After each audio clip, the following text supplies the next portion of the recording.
YouTube is full of Thanksgiving dinner videos, and for good reason. It's the only set of recipes all year that you or someone you know has to make. But I get tired year after year of making the exact same thing. So today I'm cooking up the classic flavors, but done brighter, fresher, and yes, I would argue even more delicious. I didn't even have to buy butter to make this video.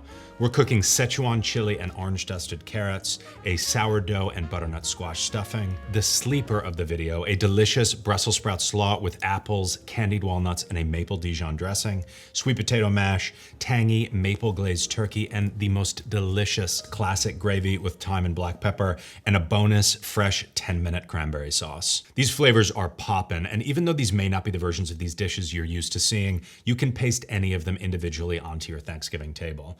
Let's dive right into the sides. We're gonna start with the roast carrots. I went with these fancy guys because you can get away with cooking them whole, which to me is a huge bonus when you have this much food to make. I trimmed off most of the tops, and you can use a peeler here, but I keep one of these green scrubbies for things just like carrots or potatoes because I think a roast carrot looks a lot better when you scrub the outside off instead of peeling it flat. If you do leave part of the top on, make sure to really get around the corner to remove any dirt. Then I toss these with a little grapeseed oil, kosher salt, orange zest, and Szechuan chili powder. I put them onto a sheet tray, covered it with foil, and baked it at 350 degrees with a convection fan on for 30 minutes, then took the foil off and cooked it for another 15. These should be just tender and starting to lightly brown. On a day like Thanksgiving, when your whole family is gazing at you expectantly, waiting for all the food you're working through, streamlining things can really take some of the pressure off, which is why many of these recipes avoid the oven. Because despite anything I might show you later about making a delicious stock, I know that for most people, most of the time, roasting a turkey whole is the best option. And when I'm roasting one, I always feel like I can't fit anything else into my oven, which is why after you've roasted these carrots, your oven will be free and clear for you to pop that turkey in. I love cranberry sauce. It's one of the few things on the classic Thanksgiving table that has that sweet and tangy bite to cut through all of the heavy flavors, and these are so easy to make. I started with a bag of fresh cranberries, which I put into a pot with 50 grams of sugar and 500 milliliters of orange soda. I used this blood orange stuff, but those San Pellegrino blood orange cans would be amazing. And you can use the ground version of these spices, but I usually buy them whole, so I tossed a cinnamon stick, about 4 star anise pods, and 10 allspice berries into a cheesecloth, tied it up, and threw them in. Then I just boiled this down for 10 minutes until it's thickened. And that's it, it's done. Next up is the sleeper of the video. This slaw comes together fast and it will not disappoint. I made a dressing with 60 grams of Dijon mustard, 70 grams of apple cider vinegar, 40 grams of maple syrup, and 4 grams of salt. And then while I was whisking, I slowly drizzled in 35 grams of grapeseed oil and 8 grams of sesame oil. Then I stirred in a small shallot that I sliced.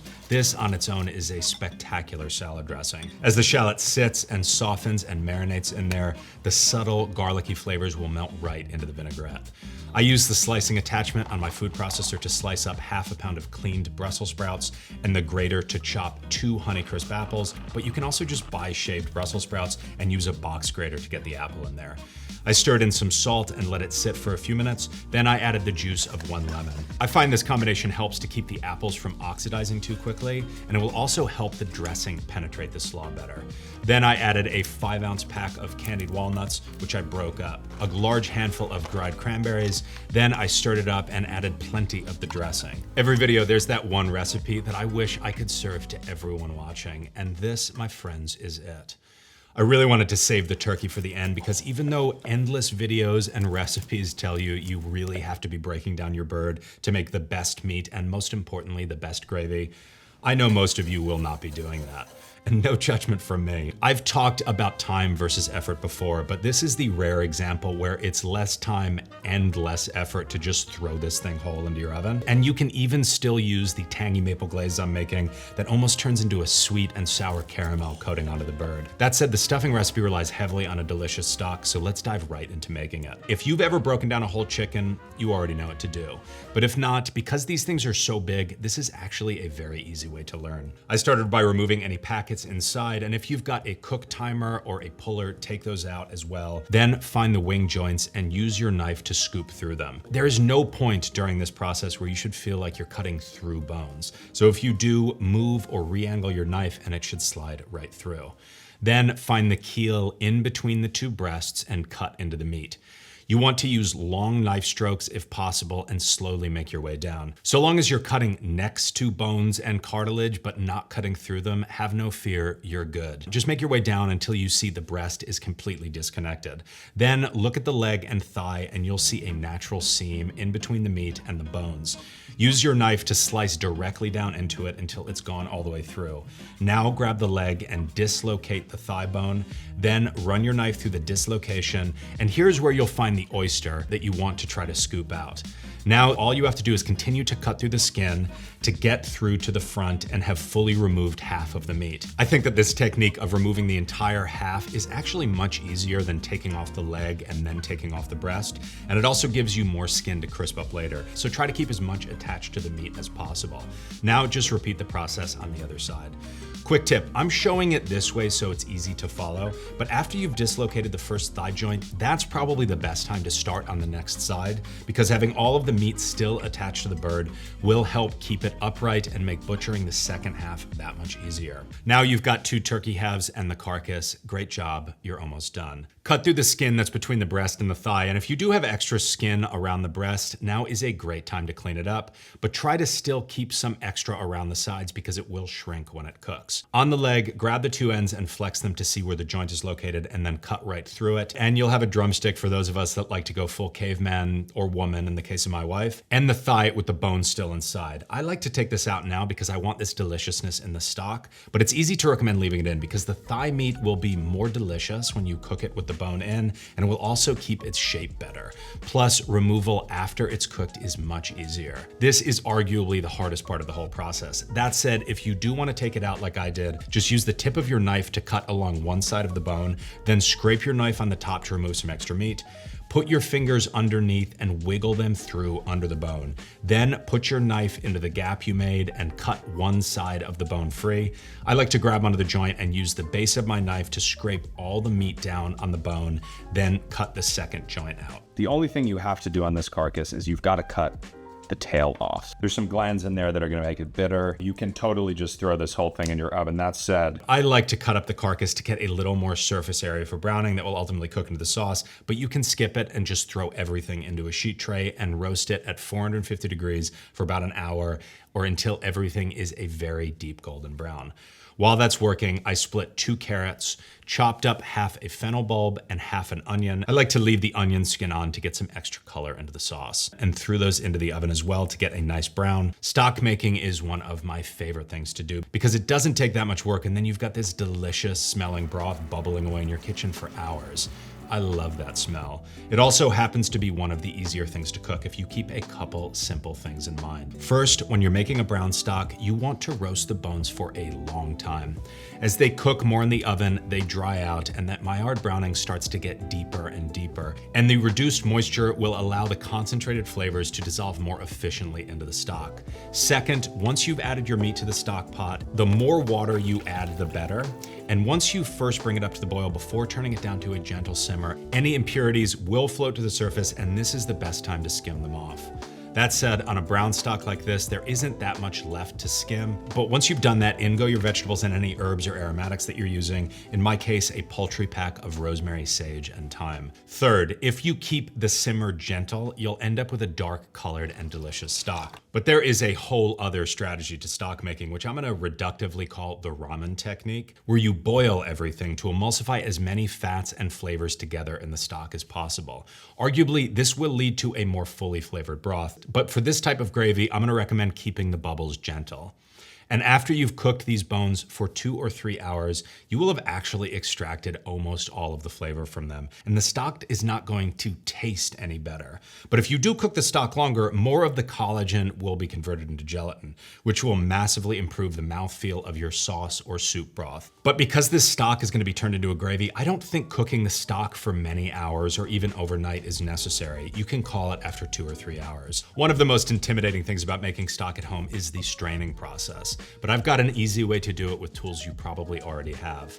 All you'll need is a large container for the stock to go into, a bowl or large plate for the bones, any kitchen strainer, and a spider or even just a slotted spoon. Use the spider to scoop out every last bit of bones, meat, and vegetables from the broth, and once they're all out, it's easy to pour the stock through your strainer. The final step is to reduce this down to concentrate the flavors and turn it into something that's truly delicious.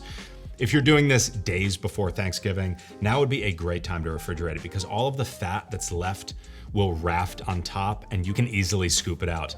That said, if you start reducing it right away and you pull your pan to the side of the burner, the fat will all get pushed to one side of the pan and it should be very easy to skim out. My strategy at home with any stock is to reduce it down until it fits into whatever container I want to store it in, and then I can add water if I need to later. Ultimately today, I want 3 cups for gravy and 2 cups for stuffing. I started with a loaf of sourdough bread. I cut off the crust and then cut it into bite-sized nugs.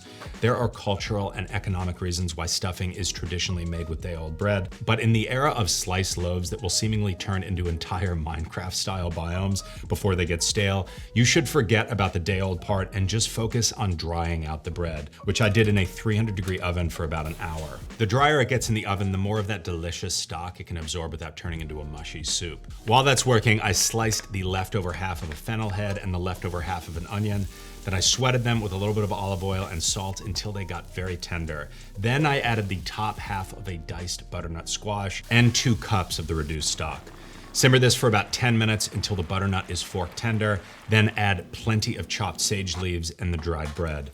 Mix everything up and then stir in 2 eggs. Then put it into a casserole dish or a pan and bake it at 350 degrees for 30 minutes. Final side before the turkey was to put 5 sweet potatoes into a steamer, steam them for about 40 minutes until they're fork tender.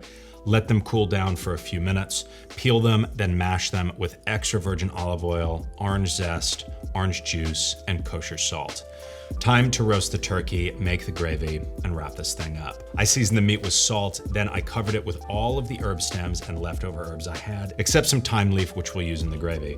I flipped everything skin side up and then popped the tray into a 450-degree oven for 30 minutes until the skin started to take on a beautiful golden brown. While that's working, mix up 100 milliliters of apple cider vinegar and 100 milliliters of maple syrup, then brush it onto the skin and put it back in the oven and brush it every 5 minutes or so until the internal temperature is around 155 degrees Fahrenheit. This glaze will end up lightly caramelizing onto the meat and you get this layer of delicious crunch coating it. Finally, it's gravy time, and this couldn't be easier. I melted 50 grams of butter in a pan, then I added 50 grams of all-purpose flour, and I cooked it over medium until the flour is a light brown. Browning the roux will add a delicious nuttiness to the sauce. If you want to go full dairy-free, be my guest and replace the butter with olive oil, but somehow that just felt like a step too far for me. Then pour in about 750 milliliters of stock. Bring it to a hard boil and let it go for a few minutes. Then turn the heat off and add a nice pile of stripped thyme leaves, coarsely ground black pepper, and season it with salt to taste.